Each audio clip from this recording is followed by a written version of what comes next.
minutos de la mañana. Hoy martes, quiere decir que es día de primer sueldo. Nuestra invitada nació en Maracaibo, considerada como una de las periodistas más respetadas, admiradas de Venezuela. Su pluma es una referencia en nuestro país, ganadora del Premio Nacional de Periodismo en 1999, del Premio La Haya, el Premio Oxfam Novin Pen, por su insaciable labor a favor de la libertad de expresión. Hoy vamos a conocer el primer sueldo de Milagros Socorro. Moneda en retrospectiva. Mi primer sueldo. Con Román Losinski. Y como les decía, con la escritora, periodista Milagros Socorro. Milagros, buen día, ¿cómo está? Encantadísima de hablar contigo, Román, de estar con tu audiencia. Pero mira, yo no sé si tú revelaste ya cómo te ganaste tus primeros realitos, pero antes de soltar yo mi cuento, quiero saber cómo te ganaste tú los tuyos. A ver.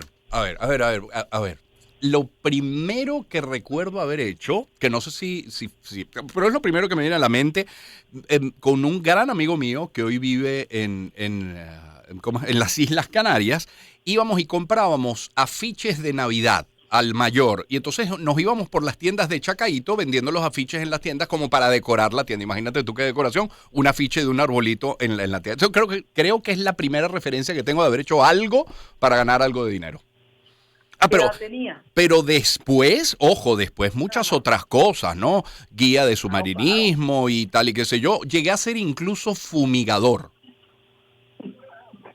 Ahí lo tiene. Yo que no puedo ver una cucaracha porque entro en pánico, fui fumigador. ¿Y qué edad tenías cuando te ganaste esos primeros realitos, los de los afiches? Estoy hablando de a lo mejor tercero o cuarto año de bachillerato en el colegio, unos 15, 16 años, digo yo. Exactamente esa edad tenía yo cuando me gané el primer dinerito. ¿Y qué fue? Dando clases de inglés. O sea, esto no tiene ninguna aventura, date cuenta que no es lo mismo un muchacho, digamos, un varón, que una niña, que una muchachita. Es decir, yo estaba en un ámbito muy protegido, además un ámbito porque nosotros somos de Perijá. De manera que ese año, cuando yo tenía 15 años, ese año nos mudamos de Machiques para Maracaibo porque había ocurrido un hecho que iba a resultar, muy turbulento en mi vida y una cosa como un poco de telenovela, puesto que mi destino se torció, se cambió, porque mi padre se arruinó. Y entonces, por eso fue que salimos de Machiques, porque perdimos la casa, nosotros nos quedamos sin casa. ¡Wow, milagro! El banco es bueno, porque mi padre la había puesto en prenda de un mal negocio, de esas cosas, y perdimos la casa. ¿Y eso obligó a qué? A que nos fuéramos, claro, de la casa y de Machiques. Nos tuvimos que ir a guarecer en la casa de mis abuelos en Maracaibo. Pero claro, eso hizo que nosotros, y además yo soy hermana mayor, Román, yo soy hermana mayor de 4 hermanos. Entonces, claro, eso también es un rasgo de mi personalidad. Es decir, cuando hay un problema, cuando hay un desafío o de mi familia, una cosa que esté cerca de mí, o de mi país, como cuando me tocó también, es decir, yo no me puedo quedar con los brazos cruzados, sino porque me pongo como una fiera enjaulada. Yo tengo que hacer algo para ayudar a empujar la canoa, es decir, a llevar la carga, pues. Sí, es muy mi mamá, ese perfil es muy mi mamá, que se terminan convirtiendo en motor de familia. A veces hasta confundiendo roles, ¿no? Porque pasan a ser no hermana mayor, sino asumir el rol de papá o de mamá. Es posible, tu mamá también es hermana mayor. Sí lo es. Bueno, pues nada, eso fue lo que ocurrió, pero claro, ya yo... Tú sabes, nosotros somos, mis padres pues pretendían que nosotros estuviéramos muy metidas en la casa, estas cosas que traíamos de Perijá, pero había que levantarse unos centavitos. Y bueno, yo tenía 15 años, no iba a ir a trabajar en una tienda, ni tampoco hacer una cosa, vamos a decir, comercial o mercantil, así como que requiriera la interacción con mucha gente extraña. Claro. Eso no, porque no estaba dentro de los cánones pues, de la crianza de una jovencita, de una muchachita. Pero bueno, yo siempre he sido estudiosa, la verdad, y siempre me ha gustado muchísimo pues enseñar. Toda la vida yo vengo además por el lado de mi madre, son fundadores de colegios, maestros, siempre han sido maestros. Mis tíos abuelos eran no solamente empresarios de la educación, fundadores de colegios, sino también directores de colegio, maestras y maestros. Es una tradición de la que estoy particularmente orgullosa. Ellos son Méndez, de apellido Méndez, y son, esto que te digo, maestros en algunos pueblos privados. Bueno, total que yo empecé a dar clases de inglés porque yo había empezado fíjate que cuando tú me hablas de tus primeros trabajos, yo pensaba, hay que ver que todo lo que hacemos transparenta un país. Es decir, eso que tú estás diciendo, eso era posible en la Venezuela de aquella época. Claro. Pero lo mismo se me aplica, porque ¿por qué yo, en tercer año de bachillerato, lo acababa de terminar, por qué podía dar clases de inglés? Porque yo había empezado a viajar desde niña pequeña, como se hacía en el Zulia, que viajábamos a los Estados Unidos. De manera que yo tengo 4 años y yo estoy en la Feria Mundial de Nueva York. Y mi familia tiene una costumbre que si tú querías, que yo quiero un jugo de naranja, decía, lo tienes que pedir tú. Sí. Y entonces, bueno, pues tenía que hacerlo. Ahí tengo, quería preguntar. como me preguntabas, Milagros, perdón la interrupción, como me preguntabas por el primer sueldo, también tengo una anécdota muy similar, porque recuerdo una vez estar con papá y mamá en Estados Unidos muy pequeño, y entonces sí me invitaban, me animaban a que yo tratara con el inglés muy básico que se impartía en mi colegio, tratara de hacerme entender. Entonces, bueno, ellos, recuerdo claramente, se sientan en un Burger King. Y entonces me dicen, bueno, ¿quieres algo? No, no quiero nada. ¿Pero seguro no quieres? No, no quiero nada. Y bueno, ellos sabían lo que iba a ocurrir, que en lo que se sentaron en la mesa y abrieron sus hamburguesas, yo iba a querer. Entonces, bueno, te toca ir a pedirla. Total que aquel niñito, no sé, tendría yo 7 años, a lo mejor quizás, y en mi muy torpe inglés, bueno, llega aquella señora morena, grandota, fuerte, detrás de la caja y me pregunta qué quiero. Y yo, intentando traducir textualmente del español, le digo, a hamburger without nothing. Y entonces él dice, ¿what? Y yo le digo, pero yo insisto, a hamburger, pero ya con miedo. A hamburger without nothing, una hamburguesa sin nada. Y siento la mano salvadora de mi padre en el hombro que dice, plain hamburger, please. Y entendí que no podía traducirlo todo textualmente, tal cual, qué bueno. No, bueno, pero es que mi familia, mi padre y mis tías, las hermanas de él y mis tíos, pues, habían ido a estudiar en los Estados Unidos. De manera que ellos, pues, se manejaban bastante bien en inglés, entonces ellos me decían a mí lo que yo tenía que decir. Claro. O sea, y quizá, fíjate que estoy escuchándote y en contraste yo iba con cierta seguridad porque ellos me decían. So, tú tienes que decir, where is the bathroom? Entonces, ¿dónde está el baño? Yo lo tenía que preguntar, pero ellas me lo decían. Es probable, fíjate que ya desde entonces, ya yo también aprendiera un método de enseñanza. Claro, y es como que, verdad. bueno, no sé, ser el ejemplo, o qué sé yo. Bueno, el caso es que esa es la razón por la que yo podía dar clases de inglés. Por eso, porque no te voy a decir que lo hablaba ni que lo había aprendido, pero sí tenía cierta familiaridad por esto de haber viajado y entonces, claro, las canciones que escuchábamos, como todo el mundo, pues, que aprendimos con las canciones, aprendimos con las películas. Pero una cosa que te quiero contar antes de despedirnos, y es que en el camino yo me hago periodista muy joven, porque yo tenía que trabajar, yo siempre he tenido que trabajar. Es decir, yo hago las cosas por vocación y por supuesto, porque tengo una inclinación y ya se sabe. Pero yo tengo que ganarme la vida. Siempre he tenido que ganarme la vida. Bueno, total que yo me hago periodista muy joven. ¿Por qué? Porque yo entré en la escuela de periodismo de la Universidad del Zulia, mi queridísima casa a la que todo le debo, y ya cuando yo tenía 19 años ya me habían salido trabajos como, bueno, ¿sabes? Periodista de información, bachillera, qué sé yo.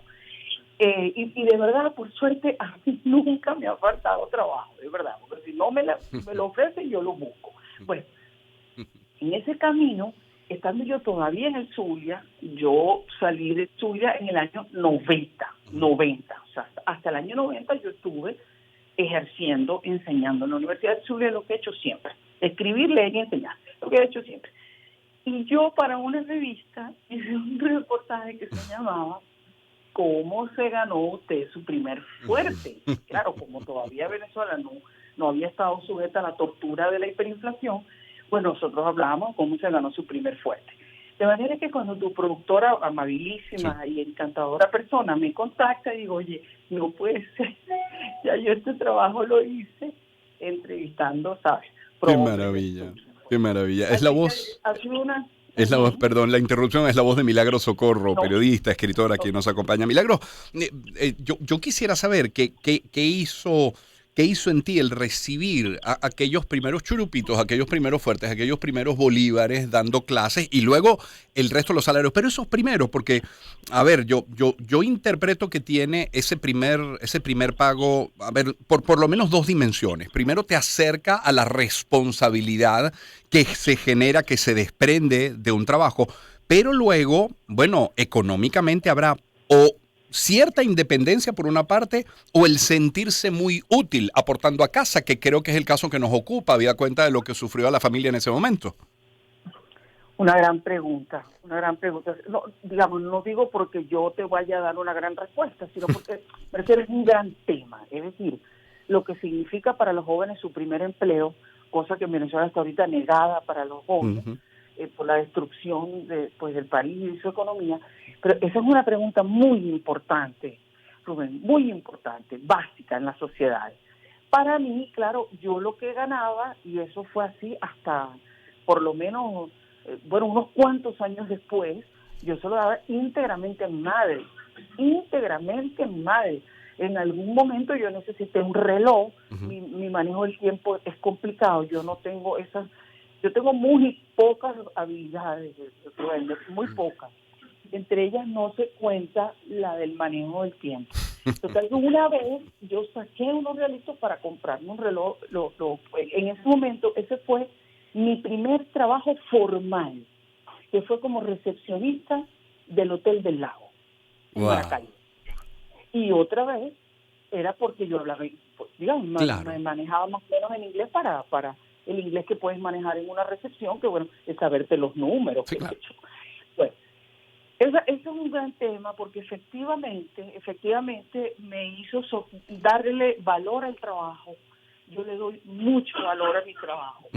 Le doy mucho valor a mi trabajo. Es decir, y yo a mis estudiantes no dejo que ellos mismos se refieran a su trabajo en términos de descalificación. A mí me choca decir esas cosas de matar un tigrito, cosas así, porque quizá por eso que te estoy diciendo, dentro de 2 años, Román, yo voy a tener medio siglo trabajando, dentro de 2 años.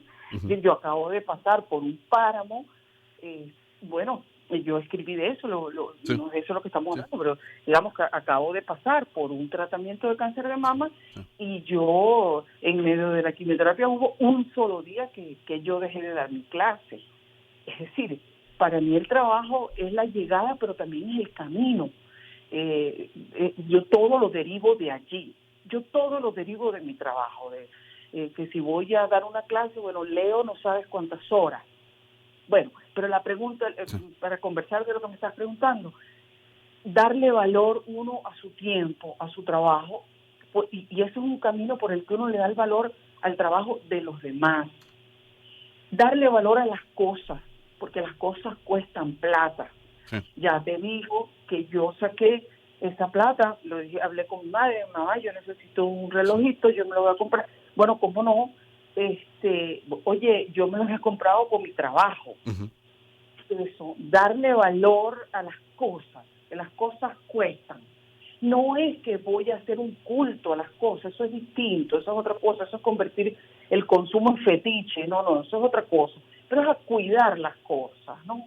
Ya yo venía, nosotros somos descendientes de canarios, de isleños, en Frijá. Entonces, yo creo que la pobreza se hereda, no sé, no digo la pobreza se hereda, pero sí la mentalidad del cuidado, ¿no? Entonces nosotros siempre hemos sido muy cuidadosos con el agua, o sea, a mí me horroriza botar el agua, botar la energía eléctrica, entonces siempre hemos sido como gente muy sobria y muy cuidadosa, entonces eso también me profundizó, el valor de las cosas, ¿no? De las cosas mías y de las cosas de los demás. no sé, el valor de los libros y por ese camino el mobiliario público, las cosas de la calle. O sea, creo que, bueno, nos viene de familia porque somos gente cuidadosa y bueno, y el trabajo, ya te digo, ha sido muy importante, pues, muy importante para mí. El trabajo me ha hecho estudiar más porque necesito, bueno, prestar un mejor servicio, ¿no? Sí. Yo fui formada en la Universidad Zulia con la idea de que el periodismo es un servicio público. Uh-huh. Entonces, bueno, prestarlo a cabalidad, y dado que nuestra herramienta principal es la lengua, bueno, conocerla, pulirla, amarla. Yo siento que la lengua es exactamente igual como un atleta de alta competencia, ¿no? Que uno tiene que estar muy fajado todo el tiempo entrenándose, llevando la lengua hasta ¿sabes? El máximo rendimiento, en fin, todas estas cosas de este oficio.